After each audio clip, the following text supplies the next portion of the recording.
In AD 70, the Romans destroyed Jerusalem and the Jewish temple. This signaled the end of the religion of Temple Judaism. From this catastrophe sprang two new religions: Rabbinical Judaism and Christianity.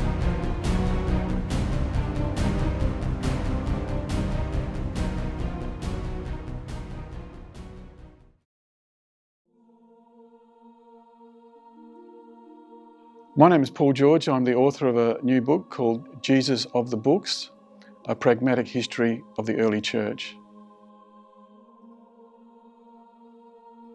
This book is about the origins of Christianity, and what I've done is I've studied the ancient documents, looked at the evidence, and found that Jesus was in fact a literary character who was invented to fulfill ancient prophecies. What I've found is that there's no real hard evidence for Christians or Jesus to have existed in the first half of the first century. And there was a critical event, which was the Jewish war between the year 66 and the year 70, which actually catapulted the religion into existence. It was created as a sort of a comfort for the Jews, because they just had their city destroyed and their temple destroyed, and they were completely bereft of this rock that had sustained them for so many centuries. So psychologically, they were looking for some help from God, some message, some prophets, just some religious comfort. And so Christianity arose in that milieu. They do recognise that the critical event was the destruction of the temple, but they just haven't been able to link the invention of the religion and that event specifically. Most scholars would agree that that event was critical, but they don't seem to realise just how critical it was. So you made the link? So I made the link, yeah. There were no Christians in the first century up until the first record is about AD 79, where there's some graffiti written in Pompeii, on one of the walls in Pompeii, and the graffiti's no longer there. But according to the records at the time, somebody had seen some graffiti mentioning Christians.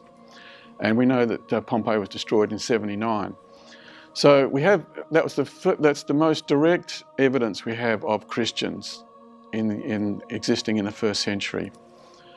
So if you move back in time, then there's a huge absence of these people. Where did they come from? There's no record of Jesus. There's no artifacts. There's no inscriptions. There's no coins. There's no documentary writings. Jesus never wrote anything, and so on. So it all points to the fact that the religion was invented late in the first century, certainly not in the first half of the century. There's no point Jesus being crucified while the temple sacrifices were continuing. And we know the temple sacrifices continued right up until the year 69. So theologically, Jesus would not have been expected to come until the temple sacrifices ceased, because the temple sacrifices made the Jewish people righteous. It's how they atoned for their sins. And clearly, Jesus replaced that. But he could only have replaced that after the year 69. So theologically, he must have come at that time. The apostles existed. The disciples are fictional characters who have been put into the gospel stories. The disciples are not mentioned in Paul's letters. The only leaders of the church who are mentioned in Paul's letters were leaders in Jerusalem and elsewhere. And these characters were, I believe, real characters, and they had a real role in the early church. But when the Gospels were written, some of these characters were written into the stories. For example, Peter was written in as a disciple of Jesus, and so on. But the reason for that was polemical, that there were certain trends and heresies within the church which had to be counteracted, and so they would use these characters to bolster certain opinions.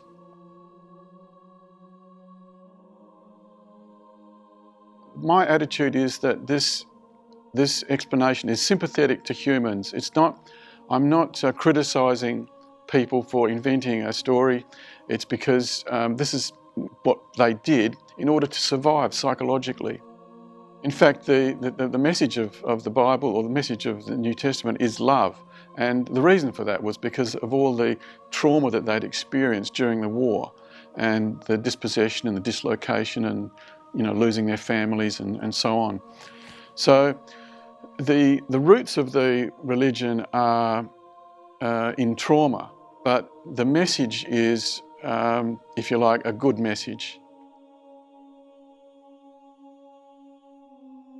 This book is for anybody who's interested in the origins of Christianity, or if they're a practicing Christian or whether they're not, it doesn't really matter. It's a historical study. It aims at just presenting the truth. The first Christians were Jews who interpreted the events of AD 70 as just punishment for the murder of Jesus. Naturally, this belief arose at the same time as the events. Like many other Jews, they also had expected the political Messiah.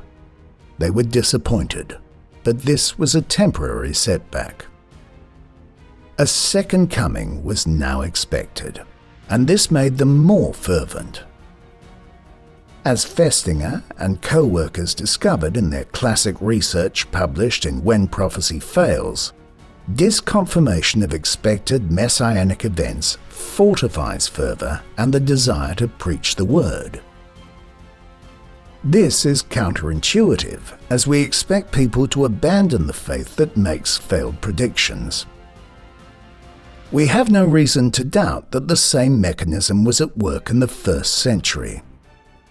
We can say unequivocally that the cult of Jesus arose from the disappointment of the Messiah as King prophecies in the time of crisis.